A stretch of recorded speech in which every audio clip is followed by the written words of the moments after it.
பிரியமானவர்களே, ஆண்டவராகிய இயேசு கிறிஸ்துவின் நாமத்தினாலே அன்பின் வாழ்த்துக்கள். வேதத்திலே ஒரு காரியத்தை குறித்து நாம் பார்க்கிறோம். குடும்பத்தை உண்டாக்குகிறவர் கர்த்தர், குடும்பங்களை கட்டுகிறவர் கர்த்தர், குடும்பங்களை ஆசீர்வதிக்கிறவர் கர்த்தர் என்பதை நாம் வேதத்தின் அடிப்படையிலே பார்த்து கொண்டிருக்கிறோம். வேதாகமும் எப்படி குடும்பத்தை உண்டாக்குகிறார் என்பதை நமக்கு தெள்ளந்தெளிவாய் காட்டிக் கொண்டிருக்கிறது.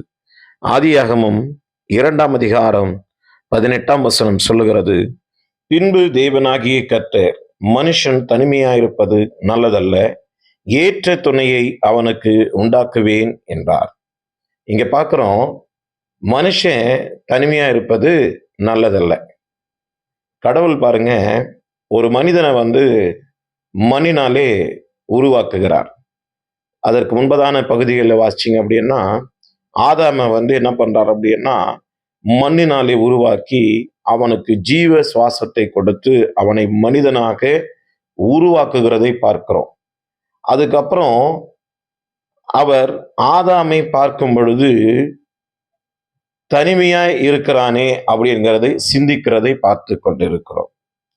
ஒரு மனுஷன் தனிமையாய் இருக்கும் பொழுது அது நல்லதல்ல என்பது கர்த்தருக்கு தோன்றினது. அப்போ கடவுள் என்ன நினைக்கிறார் அப்படின்னா, எந்த மனுஷனுமே தனியாக இருப்பது நல்லதல்ல, அவனுக்கு ஏற்ற துணை கண்டிப்பாக இருக்க வேண்டும் என்பது கடவுளுடைய திட்டமாய் இருந்து கொண்டிருக்கிறது. தனிமையாய் இருந்தால் நிறைய நேரங்களிலே மனிதன் சோர்ந்து போய் விடுவான், பலவீனம் அடைந்து விடுவான். சில நேரங்களிலே அவனுக்கு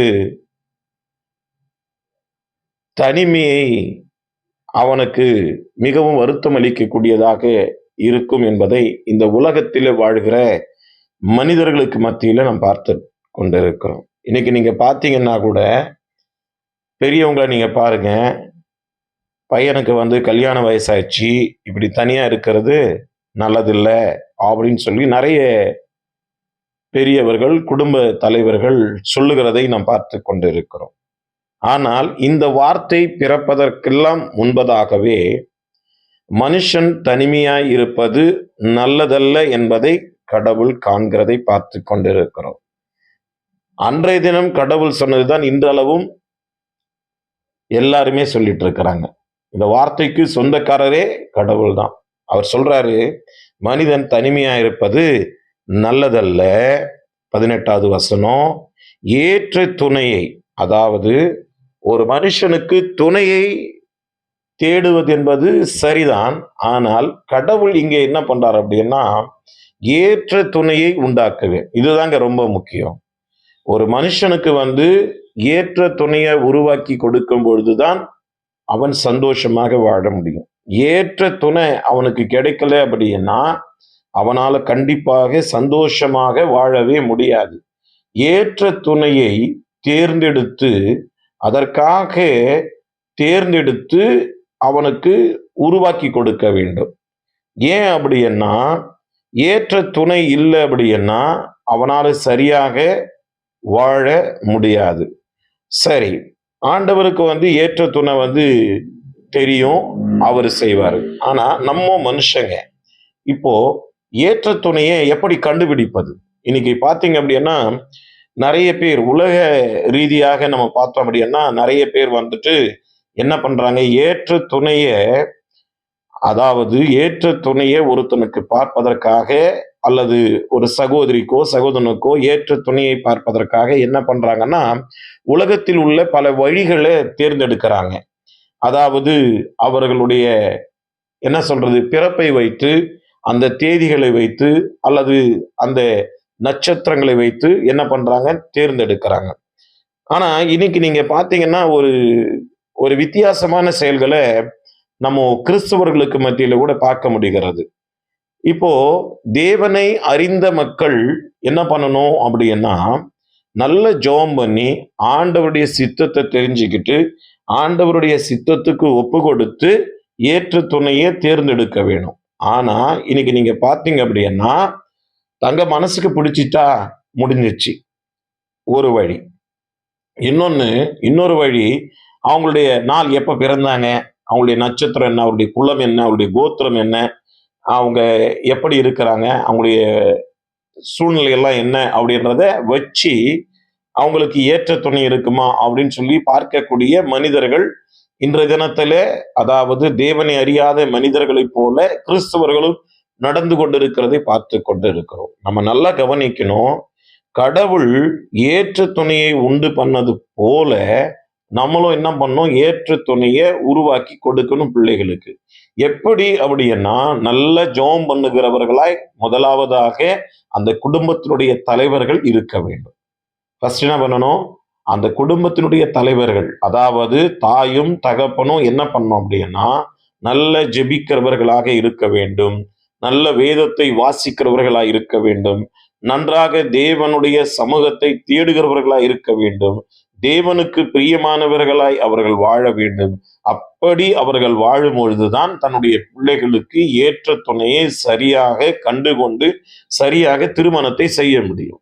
அப்படி இல்லை அப்படின்னா, ஏதோ ஏனோதானமா வந்துட்டு அவங்க செஞ்சுட்டாங்க அப்படின்னா, அது அவங்களுக்கு எல்லாருக்குமே ஏற்ற துணை சரியா இருக்குமா அப்படின்னு சொல்லி பார்த்தோம் அப்படின்னா, அது சொல்லி தெரியாத ஒரு விஷயம். ஏன்னா, ஒரு சில நேரங்கள்ல சரியாக அமையும், ஒரு சில நேரங்கள்ல தவறாக அமையும். இன்னைக்கு நீங்க பார்த்தீங்க அப்படின்னா, ஏற்ற துணை இல்லாததினால தான் இன்னைக்கு பல வழக்குகள் நீதிமன்றங்கள்ல இருந்து கொண்டிருக்கிறது. திருமணம் ஆகுது, திருமணமாகி என்ன பண்றாங்க அப்படின்னா, டிவோர்ஸ்க்காக கோர்ட்ல போய் நிக்கிறாங்க. ஏன் அப்படின்னா, ஒருவருக்கு ஒருவர் புரிந்து கொள்ளுதல் இல்லை அப்படிங்கிற ஒரு நிலை வந்து துரிதமாகவே வந்து என்ன பண்றாங்க, நீதிமன்றத்தை அணுகுறாங்க. ஒரு சிலர் வந்து திருமணமான புதுசுலயே போறாங்க. ஒரு சிலர் வந்து பிள்ளைகளை பெற்றெடுத்த பிறகு அந்த பிள்ளைகள் சிறு பிள்ளைகளா இருக்கும் பொழுது நீதிமன்றத்தை அணுகி டிவோர்ஸுக்காக, விவாகரத்துக்காக போகிறதை பார்க்கிறோம். ஏன் அவ்வளவு தூரம் அவங்க போறாங்கன்னு சொல்லி பார்த்தீங்க அப்படின்னா, ஏற்ற துணையை அவர்களுக்கு நாம் என்ன பண்ணல? தேடி தரல.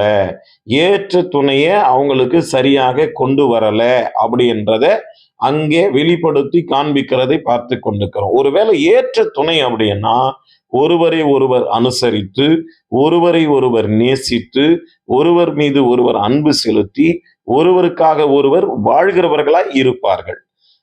ஏற்ற துணை இல்லை அப்படின்னா, விதண்டாவாதங்களும், தேவையற்ற வார்த்தைகளும் ஒருவரை ஒருவர் பிரிக்கக்கூடிய நிலை உண்டாகுகிறதை நாம் பார்த்து கொண்டிருக்கிறோம். அன்பார்ந்த சகோதர சகோதரிகளை நீங்க நல்லா கவனிங்க. ஏற்ற துணையை நீங்கள் தேர்ந்தெடுக்கும் பொழுது மிகவும் கவனமாய் தேர்ந்தெடுக்க வேண்டும். அந்த தேர்ந்தெடுப்பு என்பது கர்த்தருடைய சமூகத்திலே வைத்து அதை தேர்ந்தெடுக்க வேண்டும். நன்றாக ஜெபித்து அதை தேர்ந்தெடுக்க வேண்டும். கடவுளுடைய சித்தத்துக்கு ஒப்பு கொடுத்து அதை தேர்ந்தெடுக்க வேண்டும். அப்பொழுது ஏற்ற துணை உங்களுடைய குடும்பத்தில் இருக்கிற உங்களுடைய பிள்ளைகளுக்கு கிடைக்கும் என்பது மிகவும் நிச்சயமானது. நம்ம எதை செஞ்சாலும் ஜெபிச்சு ஆரம்பிக்கும் பொழுது கடவுள் நம்மை சரியான பாதையில நடத்துவார். அவருடைய சித்தம் இல்லை அப்படின்னா என்ன பண்ணுவாரு? நம்ம ஜெபிக்கிறதுனால அந்த துணையை அங்க ஏற்படுத்த மாட்டாரு. நம்ம நல்ல ஜெபிக்கும் பொழுது என்ன நடக்கும் அப்படின்னா, ஒரு மகனுக்கோ மகளுக்கோ ஏற்ற துணை வரும்போது கடவுள் என்ன பண்ணுவாருன்னா, சூழ்நிலைகள் எல்லாம் அனுகூலமாக்கி கொடுப்பார். சீக்கிரமாகவே அவரே முன்னிருந்து என்ன பண்ணுவாரு? எல்லாவற்றையும் நடத்தி அனுகூலமாக்கி ஏற்ற துணைய அவரே கிட்ட இருந்து நடத்துவார். அதனாலதான் கடவுளுடைய சித்தத்தை தேடாம மனிதனுடைய விருப்பங்களின்படி, மனிதனுடைய சித்தத்தின்படி, அவனுடைய கண் பார்வைக்கு ஏற்றபடியாக, அவனுடைய ஆலோசனைகளுக்கு ஏற்றபடியாக, அவனுக்கு ஏற்றபடியாக அவன் தேடுவானானால் அது ஏற்ற துணையாக இருக்குமா என்பது அது சரியாக நாம் சொல்ல முடியாது. அதுதான் முதல்ல சொன்னது போல, ஒரு சில நேரங்களில அது சரியாக இருக்கும், ஒரு சில நேரங்கள்ல அது சரியாக இருக்காது. இது எல்லாருக்குமே தேவனுடைய கிருபை இருந்து கொண்டிருக்கிறது. நாம் ஜெபிக்கிறதை வைத்து ஆண்டவருடைய சமூகத்துல நாம் ஆண்டவருடைய சித்தத்தை தேடுவதை வைத்து ஆண்டவர் ஏற்ற துணையை கொடுக்கிறவராய் இருக்கிறார். அல்லேலூயா, ஆமென். இங்க பார்க்கிறோம், மனுஷன் தனிமையா இருப்பது நல்லதல்ல, ஏற்ற துணையை அவனுக்கு உண்டாக்குவேன் என்று சொல்லி கடவுள் சொல்றாருங்க. ஏன் சொல்றாரு அப்படின்னு சொல்லி பார்த்தீங்க அப்படின்னா, தேவனாகிய கர்த்தர் என்ன பண்றாருன்னா, சகல மிருகங்களையும், ஆகாயத்து பறவைகளையும் மண்ணினாலே உருவாக்குகிறாராம். இங்க ஒண்ண கவனிங்க. படைக்கப்பட்ட எல்லா படைப்புகளுமே ஆண்டவராலே உருவாக்கப்பட்டது என்பது இந்த வசனம். அதாவது 19வது வசனம், 2ஆம் அதிகாரம் 19வது வசனம் இங்க சுட்டிக்காட்டுது. நெறைய பேர் என்ன நெனைக்கிறாங்க, தானா மிருகங்கள் எல்லாம் உருவாச்சு, பறவைகள் எல்லாம் உருவாச்சு, தானா மீன்கள் எல்லாம் தண்ணீரிலே உருவாச்சுன்னு சொல்றாங்க. கிடையாது. எல்லாமே மண்ணினாலே உருவாக்கப்பட்டதுதான் அப்படி என்கிறத இங்கே இந்த வசனம் தெள்ளந்தெளிவாக நமக்கு சுட்டி காட்டுகிறது. அவைகளுக்கு எல்லாவற்றுக்கும் ஆதாம் பேரிட்டான். என்ன பேரிட்டானோ அதுவே இன்றளவும் அவைகளுக்கு, அந்த மிருகங்களுக்கும், அந்த ஆகாயத்தின் பறவைகளுக்கும், சகல பறவைகளுக்கும், ஜீவ ஜந்துக்களுக்கும் எல்லாத்துக்குமே நீங்க பார்த்தீங்க அப்படின்னா அந்த பேரே உண்டாகிவிட்டது. இப்போ ஆதாமுக்கு ஏற்ற துணை இல்லை. ஆதாம் எல்லாத்துக்கும் பேரிடுறான். இங்க என்ன பார்க்கணும் அப்படின்னா, ஆகாயத்து பறவைகளும், சகலவித பறவைகளும், மிருகங்களையும், ஜீவ ஜந்துக்களுக்கும் அவன் பேரிட்டான் அப்படின்னா, அவைகள் எல்லாம் ஜோடு ஜோடா இருந்து இருக்கிறது.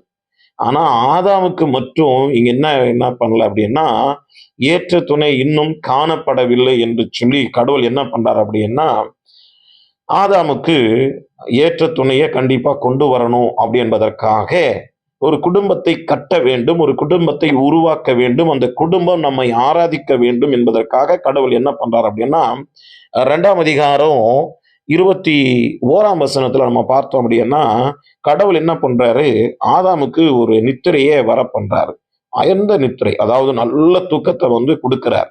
அவன் நல்ல தூக்கம் அடையும் போது விலா எலும்புகள், அவனுடைய சரீரத்தில் இருக்கிற விலா எலும்புகளே ஒன்றை எடுத்து அங்க என்ன பண்றாருன்னா ஒன்றை எடுக்கிறாராம். எடுத்துட்டு இப்ப எடுத்த இடத்துல என்ன பண்றாரு அப்படின்னா சதையினாலே அடைத்தாராம். அப்படிதான் வசனம் சொல்லுது. எலும்புகளில் ஒன்றை எடுத்து அந்த இடத்தை சதையினாலே அடைத்தார்.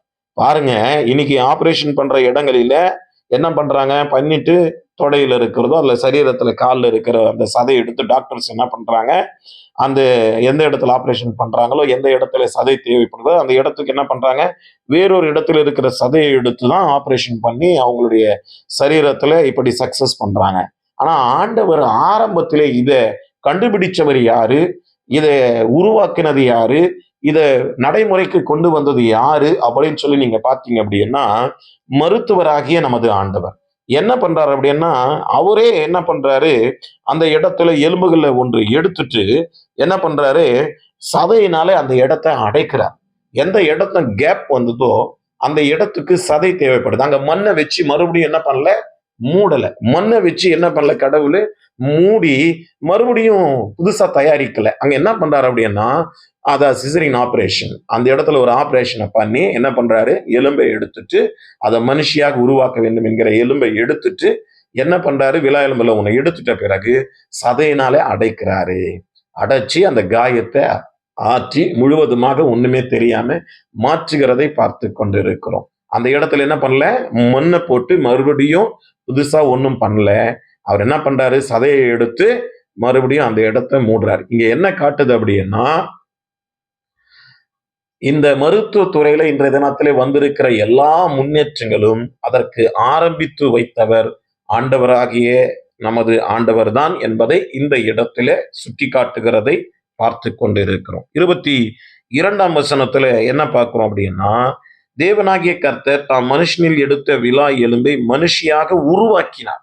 விலா எலும்பை எடுத்து என்ன பண்றாருன்னா மனுஷிய உருவாக்குறார். மனுஷியை உருவாக்கி ஒரு பெண்ணை உருவாக்கி என்ன பண்றாரு, அதை ஆதாம் இடத்துல கொண்டு வருகிறார்.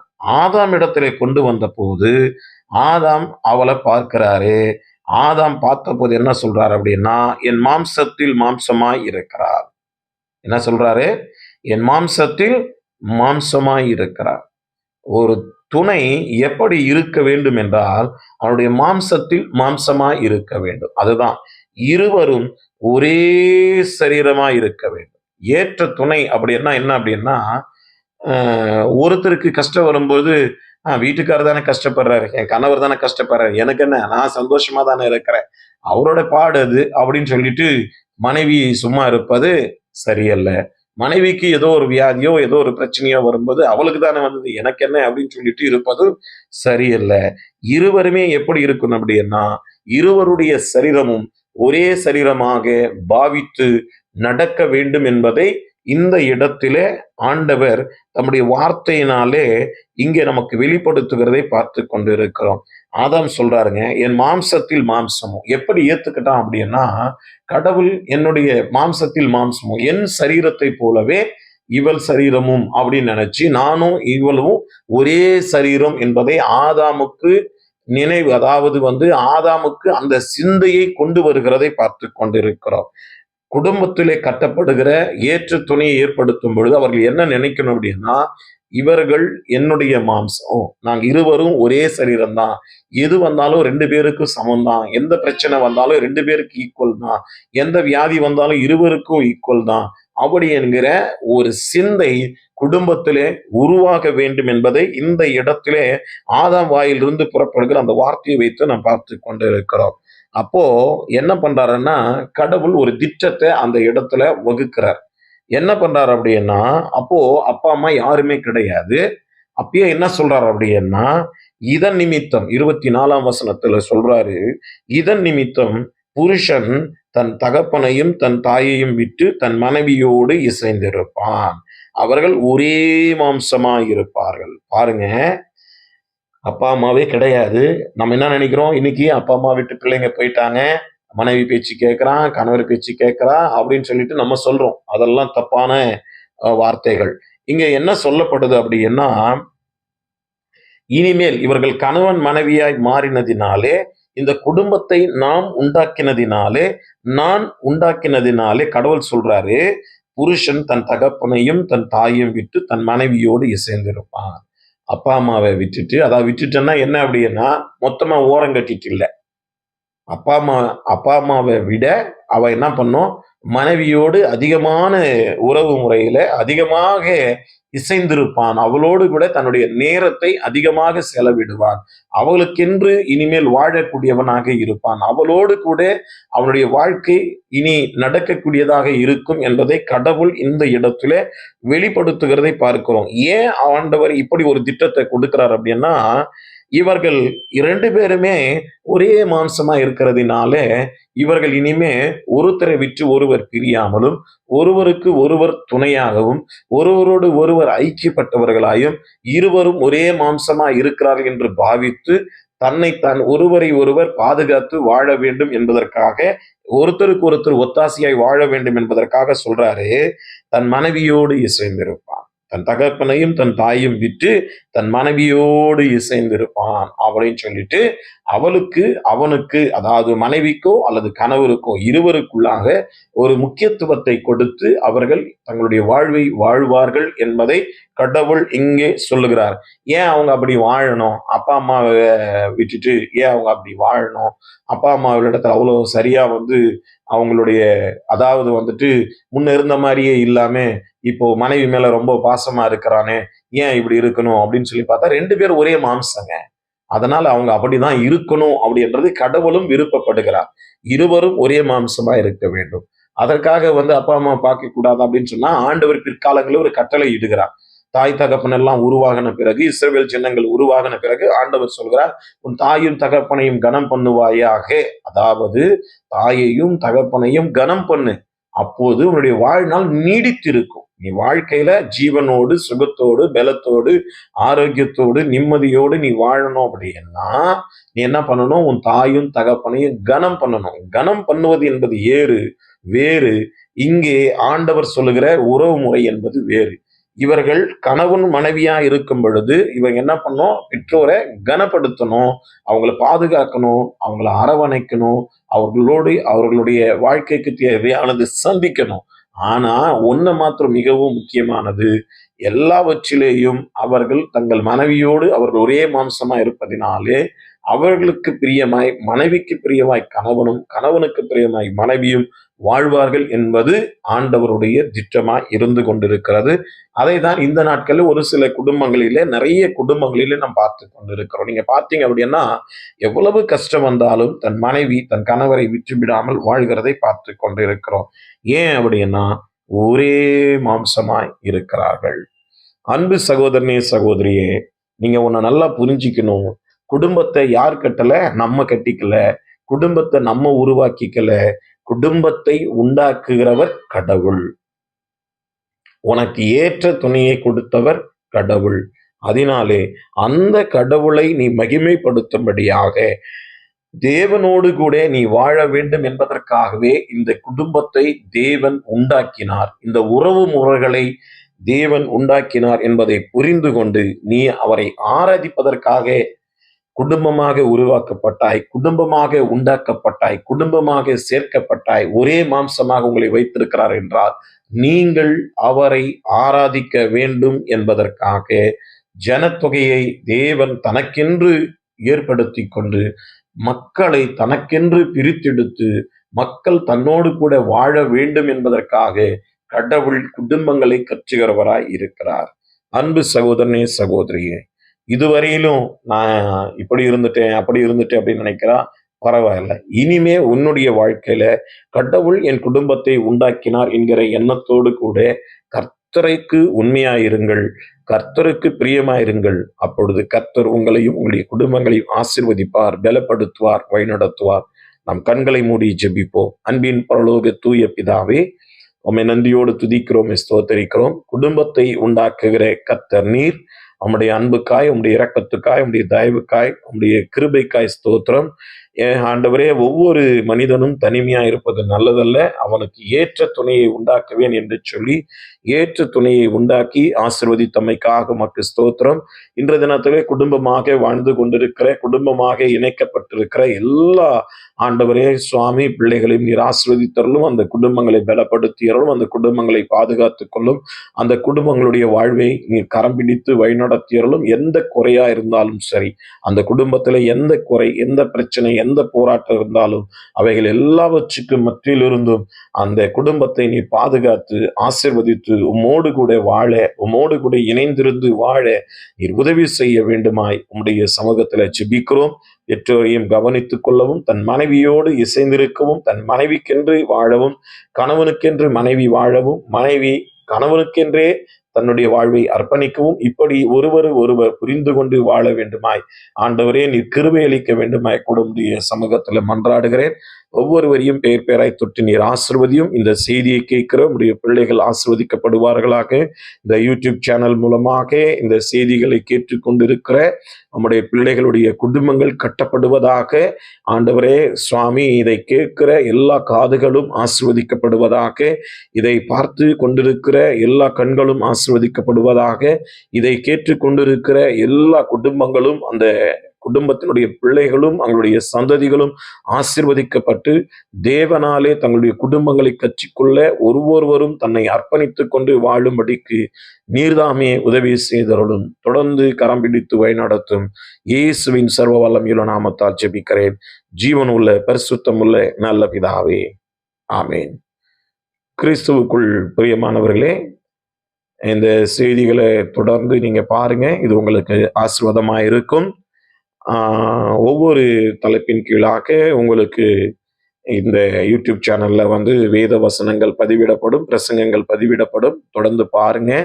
எங்களுக்கு இன்னொரு சேனலும் இருந்து கொண்டிருக்கிறது, சந்திரசேகர் கே அபிஷியல் அப்படிங்கிற சேனல்ல புதிய பாடலை கூட பாடி அதுல பதிவிட்டு இருக்கிறோம். பாருங்க, உங்களுடைய குடும்பத்துக்கு அந்த பாடல்கள் ஆசீர்வாதமா இருக்கும். கர்த்தர் தாமே உங்கள் அனைவரையும் ஆசீர்வதிப்பாராக. ஆமேன்.